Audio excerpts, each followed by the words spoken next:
This day in Philly sports history is proud to be a part of the Clashing Conferences Sports Fan Network, where passionate fans make powerful content. Check out theclashingconferences.com and join the squad today.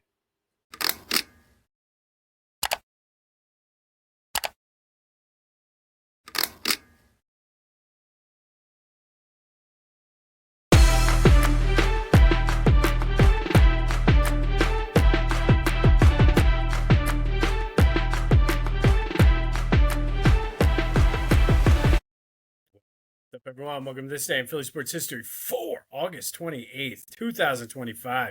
I'm your host, Jim Montgomery.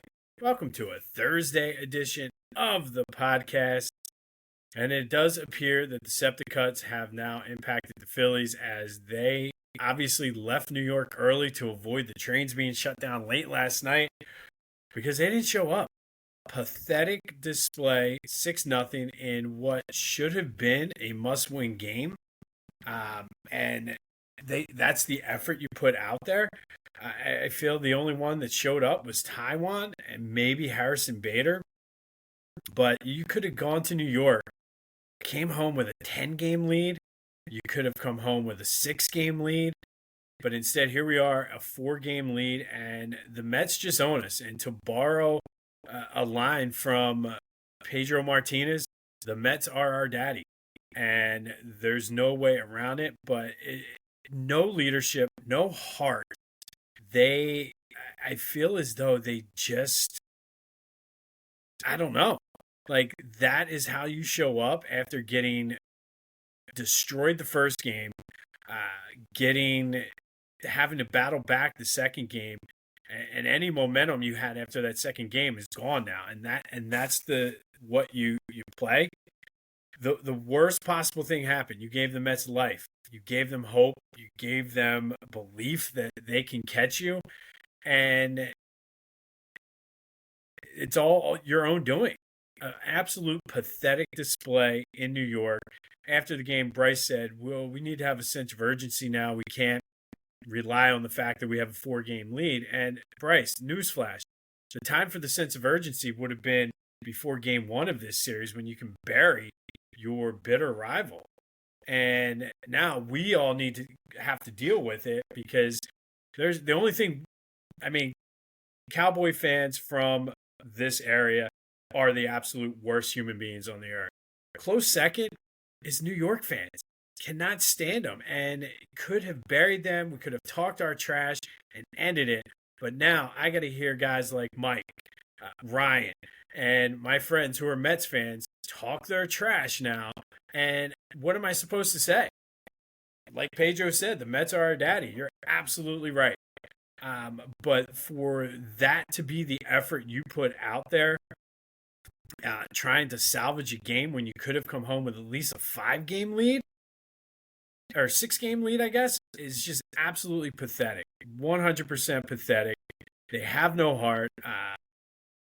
Leadership, I don't know what you want to call it, but that, and the fact that now is the time for a sense of urgency, Bryce, that should have already been on your radar. I told you that at the beginning of the week. That's when you needed to have the sense of urgency, not now. Now you absolutely better have one. Braves come into town for a 4-game series. Braves always play us tough. Division game. Got Nola tonight, Ranger, then Christopher Sanchez, then Luzardo on Sunday. But you gave the Mets a hope, and we saw what happened, man. They got hot last year, and whatever it is, you just reignited it because they were playing like absolute ass the entire month of August, and there you go. So I don't know what's going to happen. They need to come out and respond. They need to take 3 of these 4 games against the Braves minimally. No, we cannot have a split with them. They need to take 3 of 4 minimum. It's just very disheartening. And again, I don't know if it was the septic cuts, the fact that they really don't have any leadership, no heart. I don't know what you want to say, but the question of the day yesterday, I said, should we be concerned? 100% of the listeners who voted in the question of the day said we should be very concerned. And I don't disagree. Since I've started this podcast, I've started the mantra and the hashtag New Philly. And this isn't even going back to the old Philly. Um, this team has major flaws, and they have a very talented lineup. But when the lights are the brightest, this team shrivels up. And to borrow another line from somebody, Denny Green, they are who we thought they were. The fact that this was a huge series, you could have buried them, and that's what you did. Look what happened in 22. Look what happened in 23. Look what happened last year. I think it's time to have an honest thing. And yeah, I mean, I've been banging the drum. This is different. Give them benefit of the doubt. We'll see. But I mean, how many times is this team going to show us who they are before we realize maybe they're just not clutch people? I mean, I grew up with guys like Jimmy Rollins, Chase Utley, Ryan Howard, Shane Victorino, Matt Stairs, Cole Hamels, guys who stepped up and played their best when the lights were the brightest. Every single player on this team shrivels up when the lights are the brightest. And nothing you tell me is going to make me think that that's going to change this October. So they are who we thought they were, and we let them off the hook. I'm not going to break my studio here like Denny did, but I mean, whatever you want to say, the Mets are our daddy. They are who we thought they were. Bryce, you better have a sense of urgency. I need you to hit like 500 down the stretch with 15 homers and 30 RBI over the next 5 weeks because you need that urgency. And I like I said, I can't even put that really on Taijuan because Taijuan is who he is as well, and he kept them in the game. You had a rookie pitcher making like his third start or something. He made him look like Cy Young out there. Like, no patience, swinging at everything, going back to what we saw in 22, 23, 24.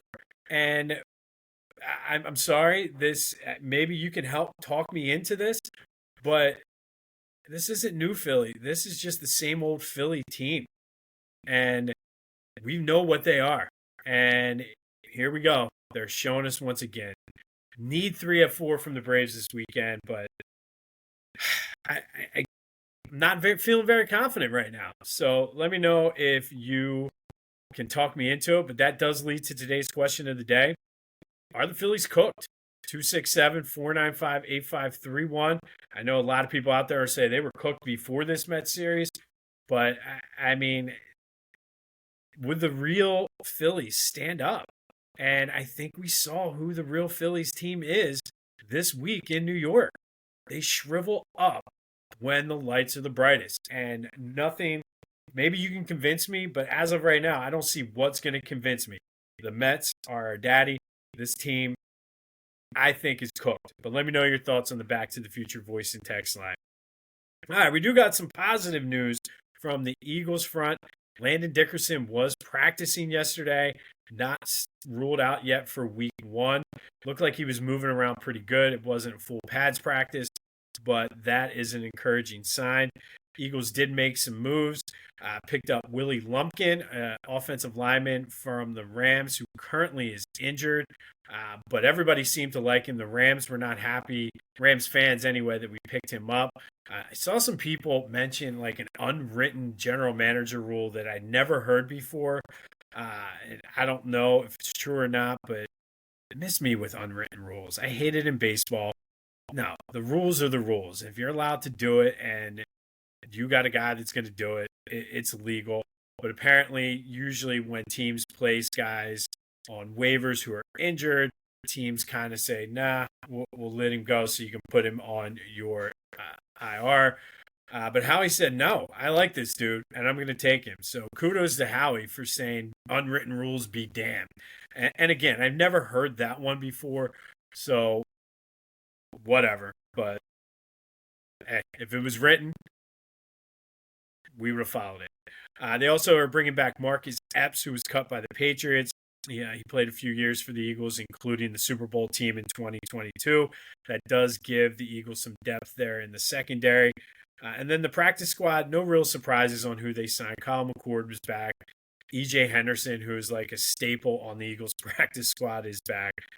But we are 1 week away from Eagles-Cowboys, and that means we're that much closer to the premiere of the Brotherly Birds Breakdown.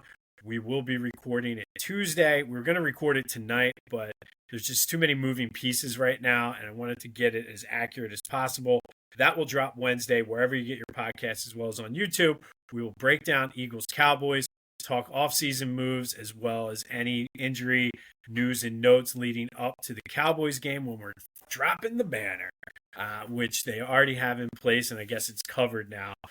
We'll also give you some fantasy picks, some betting picks, 3 keys to the game. So KeyBank, any other car dealerships out there want to be a sponsor, hit me up. But the Brotherly Birds Breakdown will drop Wednesday, so stay tuned for that. That will be available wherever you get your podcasts, as well as on YouTube. Some other housekeeping notes. Be sure to follow me on social media, Jimbo_Mott on Twitter and TikTok. On Instagram, @PhillyJimbo. Subscribe to the YouTube channel, Jimbo_Mott. That's where you'll find This Day in Philly Sports History, as well as the Brotherly Birds Breakdown. So all of that, hit me up on Facebook, LinkedIn, all of that stuff as we try to grow this thing. And from day one, I've always strived to give you 100% accurate information. And just a quick fix from yesterday, we were talking about Cole Hamels in the top 5 Phillies. Cole actually was 4-0 in the 2008 postseason and had a chance to set the Major League record with 5 wins had it not been for the umpires completely bungling that rain delay. So Cole did go 4-0. I want to make sure I give him the credit for that. All right, yesterday's trivia question, kind of a moot point at this point, but I said, which players have 40 home runs against the Mets as members of the Phillies? Mike Schmidt with 49, Ryan Howard with 48, and Pat the Bat Burrell with 42. Too bad nobody could hit any yesterday. Even a single would have been nice yesterday. But thank you to everyone who reached out and answered. Pat was the one that kind of hung some people up there. Everybody guessed Ryan and Schmidt. All right, let's continue our top 5 of the first 25 of the century. And if you weren't feeling low enough, we're going to do the top Sixers since 2000. And just like the other Sixers moments and teams that we've talked about so far this month, this is going to be kind of depressing. It's mostly a sandwich. You have guys from the front end, guys from the back end, and a lot of just filler in the middle. But here are the honorable mentions for the top Sixers since 2000. It pains me to say this, but this goes to show just how of a brutal 25-year stretch it's been for the Sixers. Tobias Harris is an honorable mention. Eric Snow, Dikembe Mutombo, Thaddeus Young, J.J. Redick, Robert Covington, Aaron McKee, Kyle Korver, Lou Williams, and Tyrese Maxey. Yeah, kind of depressing that those are the honorable mentions, but it is what it is. So here's the top 5 Sixers since the year 2000. Number 5, we're going to go Drew Holiday. Was an all-star, was one of the leaders of that 2012 team who all gave us hope. Even like going into that, even before the Derrick Rose injury, I think we kind of all felt good about the future of that team. And we wanted to just see them put up an effort. Obviously, it played out differently when Derrick Rose tore his ACL. But then once the Andrew Bynum thing kind of just imploded on the Sixers, he became expendable, and then the process started.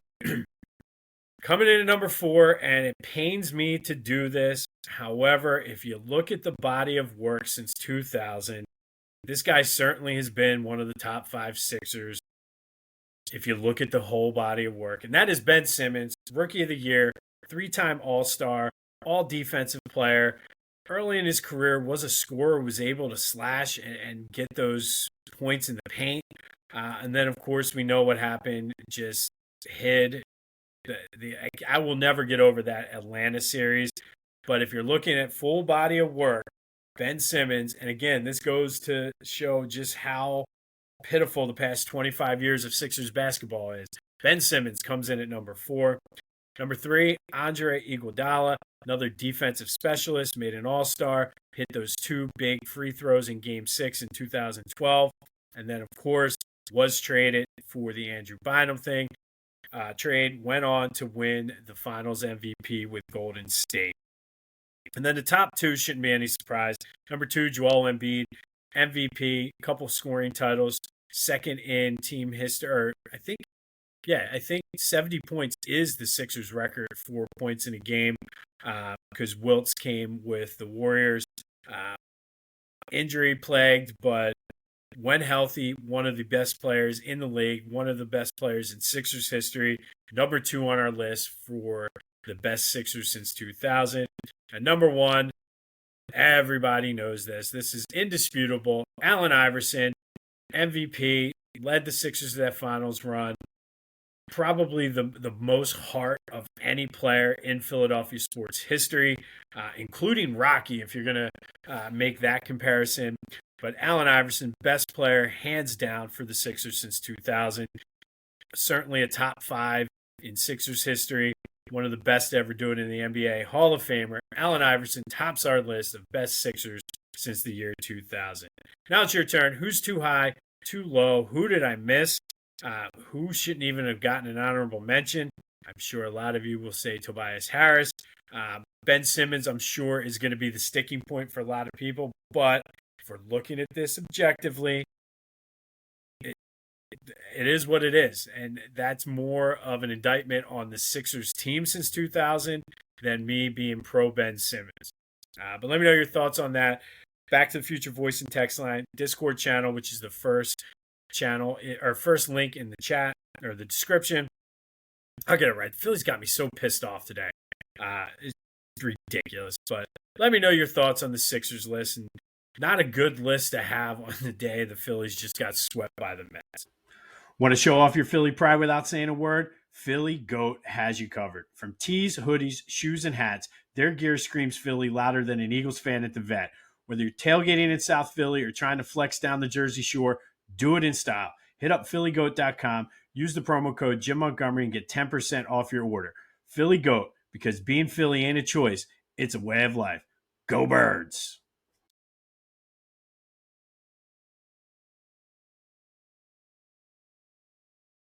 All right, so we're going to switch gears a little bit, and college football kicked off last week, but for our local teams, kicks off this week. We're going to do a little Philly college football preview because I like college football, and I'm a Temple fan, and gave me a chance to kind of check up on my Owls and see how it's going to be. We will not be doing any Penn State previews because Penn State, I just was there a couple weeks ago. It is over 3 hours away from Philadelphia, so not a Philly school. It's a state school. This is a Philly sports podcast, not a Pennsylvania sports podcast. So if you want Penn State previews, updates, anything, you're not going to find it here. All right, but let's look at the Temple Owls. New coach this year, Casey Keeler. He's an Emmaus native, so semi-local guy. Coached at Rowan, Delaware, recently at Sam Houston State. Bringing in a run first, which I like. I love when Temple, like going back to the Bernard Pierce days, have Jahad Campbell, run first mentality. Brought in, basically overhauled the entire roster. They have 48 new players. So in this era of college football with the transfer portal, it's probably going to take some time for them to gel. It's also going to take time for Keeler to really truthfully change the culture of Temple football again. After guys like Al Golden, Steve Adazio, Matt Rule, Jeff Collins kind of built Temple up on this borderline nationally recognizable program, culminating in 2015. It's been downhill ever since. So it's going to take him some time to build that culture. So it's going to be a long road back, and they certainly have a tough schedule this year. Number 18, Oklahoma, is coming in to Lincoln Financial Field. The following week, they go on the road to Georgia Tech. But then they have the normal American schedule. The other non-conference games are UMass this weekend up in Lowell, and then they play Howard at the Link as well. This should be a classic rebuild year, but I'm anxious to see what Keeler can do. He's talking the big game, talking about bringing toughness back, bringing that Temple tough attitude, and we'll see how these guys gel off the waiver wire. Same thing, transfer portal. They're 201 to win the American. don't think I would make that bet. But DraftKings has them at their over/under wins at 3.5. I like the attitude that KC Keeler is bringing in. I think if they can beat UMass and beat Howard, they should be able to find 2 wins within the American Conference. I like the over. This bet has hit like two or three of the past 3 years, and maybe 3 out of 4 or something. I make this bet every year because the win total has been so low. This might be the highest Temple's win total has been, but I think they can find 4 wins on the schedule. So I like the over. I like them going 4-7, possibly sneaking in at 5-6 in KC Keeler's first year. But no bowl games, nothing crazy like that. But should be watchable. They've been unwatchable. So Temple football should be watchable this year. But if you're looking for, if you're a Temple guy like me and you're looking for a bet, I like the over 3.5 wins. I think that they have 2 wins in the American Conference as long as they beat UMass and Howard, possibly even getting to 5 wins if you want to get a little crazy. But that is your Temple Owls football preview. To keep things fair and balanced, still not going to talk Penn State. But there is another football team in town, and that's the Villanova Wildcats. They are playing their last season in the Colonial Athletic Association in the Patriot League. They have a new quarterback. They were coming off of back-to-back 10-win seasons. They open it at number 13 in the FCS coaches poll. By all stretch of the imagination, they have a good mix of young guys and vets looking to make their mark as they leave the Colonial Athletic to go to the Patriot next year. They should be on pace to get to that 10-win mark. I think that's sort of the magic number for them. Should be a playoff team in FCS this year. Might win a playoff game or 2. Don't necessarily think they're able to compete with like the North Dakota States and teams like that. But they never know if they can put it together. The big question mark is the new quarterback this year. So if that kind of falls into place, maybe the Wildcats can make some noise. But they should be on pace for a 9-10 win season. Could not find their over/under on DraftKings. But if you're on a sports book that has FCS schools on there, depending on what their over/under is, I like them at about a 9-10 win season. Making the playoff, maybe winning a game or 2, getting to like the quarters or the semis in the FCS football tournament. But that is the state of college football report here for Philadelphia. Notice there's no Penn State. Never will. Never have been. They're not a Philly school. It's Pennsylvania school. If I was doing this day in Pennsylvania history, maybe I would talk about them. But I'm not. But let me know your thoughts on college football.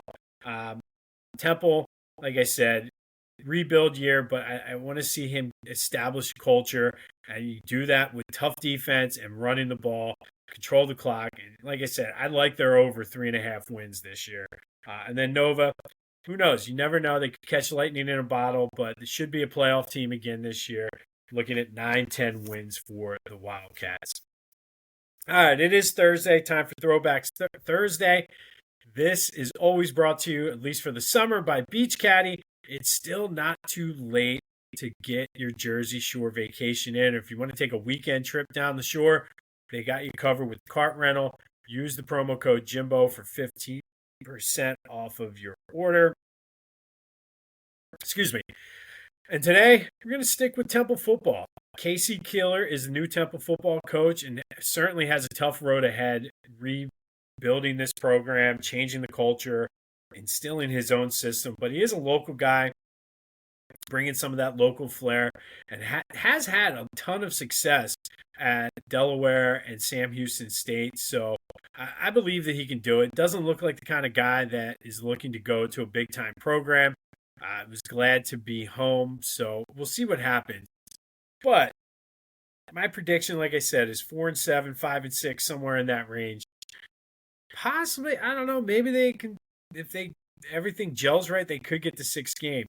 But who was the last Temple coach to have a winning record in their first season as head coach?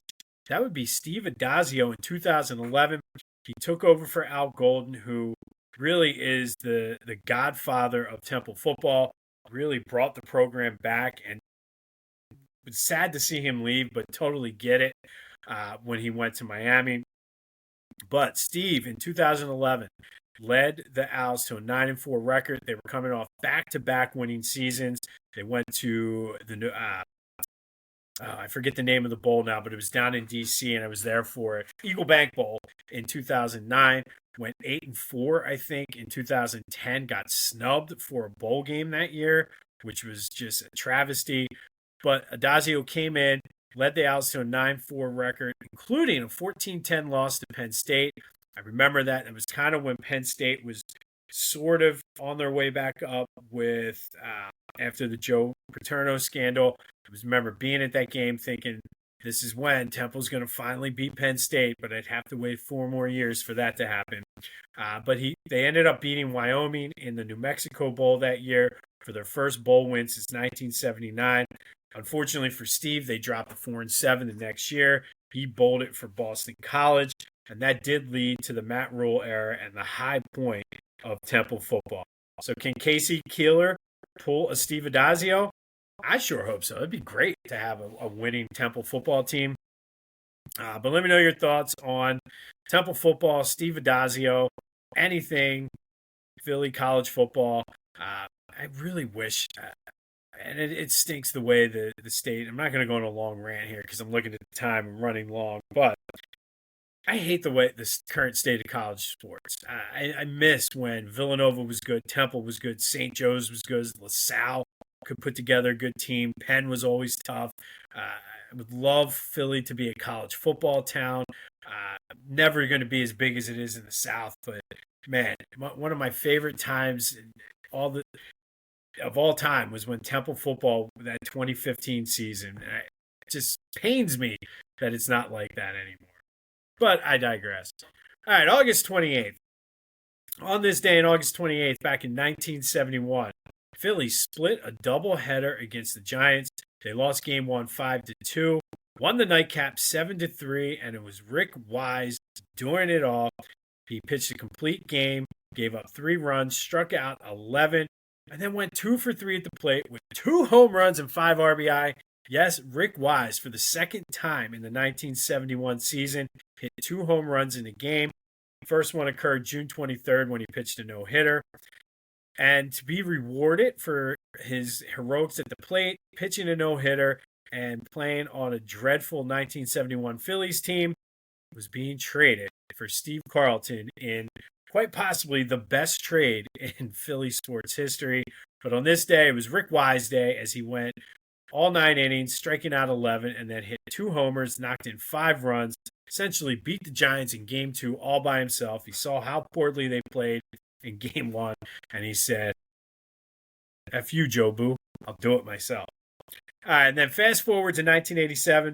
Phillies beat the Padres 8-1. Don Carmen pitched a complete game, struck out 4. But at the plate, the story was Mike Schmidt. He went 3 for 4 with a homer and 2 RBI.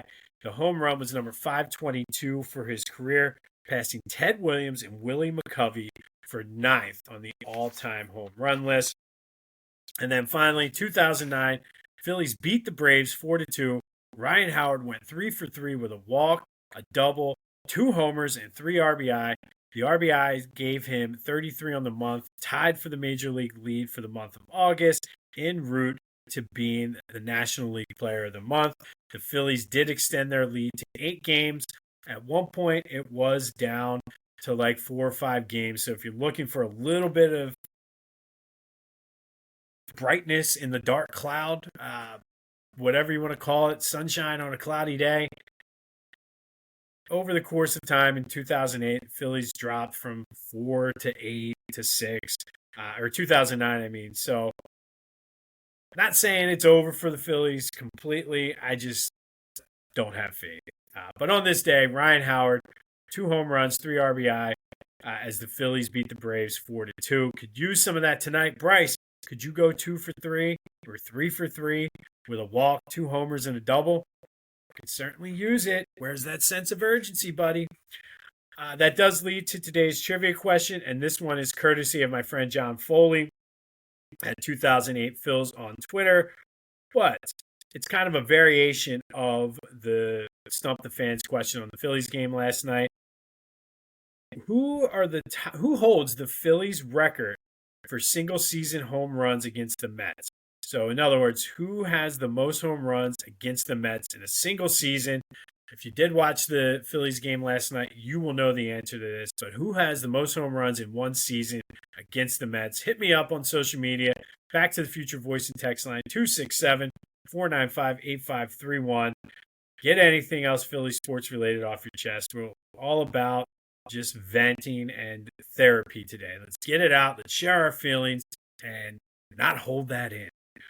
Don't forget to check out Lotwin.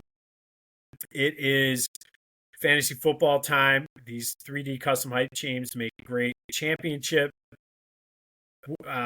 prizes as well as loser prizes. I'm seeing a lot of fun things that people do for the last place finisher in their fantasy league.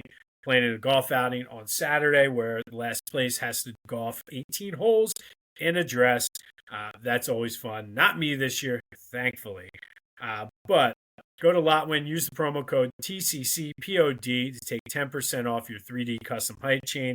Don't forget to like, subscribe, review, comment, all that other good stuff. I've been going back and forth with a few people on Twitter regarding my list. It's been a good time. So wherever you're seeing or watching this, be sure to leave a comment and let's do some Philly sports talk. On this day in 2009, Phils beat the Braves 4-2. Ryan Howard, 2 homers, 3 RBI, giving him 33 for the month of August, en route to the August Player of the Month. 1987, Mike Schmidt hit home run number 522, passing Ted Williams and Willie McCovey for 9th place on the all-time list. And in 1971, it was the Rick Wise show as he pitched a complete game and hit 2 home runs, knocked in 5 runs as the Phillies won Game 2 of a doubleheader against the Giants 7-3 after dropping Game 1. Let me know your thoughts on Temple and Villanova football, as well as the dreck that is the top 5 Sixers since 2000. I mean, it is what it is. And then don't forget question of the day. Are the Phillies cooked? They are who we thought they were. They have no heart. Last year, they used to do the celebration about the no marbles. This team has no marbles. You don't go up to Citi Field and get swept when you can bury your bitter rival if you had marbles. That's just my take on it. No hope, no sense of there was no sense of urgency. So Bryce, all right, maybe you're 3 games too late. Let's see that sense of urgency this week against the Braves because you need 3 out of 4 to calm any fears, or this might be 2023 Eagles-esque, this spiral that could be happening soon. Not that I'm wishing it, but I'm just seeing the thing sort of, the wheels are there. I feel like the snowballs are starting to fall down the mountain. So you need to go into this Braves series with everybody needs a sense of urgency in this. We'll have more on the Phillies Braves tomorrow. Start gearing up for Eagles Cowboys next week. And of course, tomorrow is Friday. We spend Fridays with AI. You never know when AI is going to show up or what he has to say. So stay tuned for that. This has been This Day in Philly Sports History for August 28th, 2025. My name's Jim Montgomery. Go have yourselves a Thursday. And until next time, I'll see you when I see you.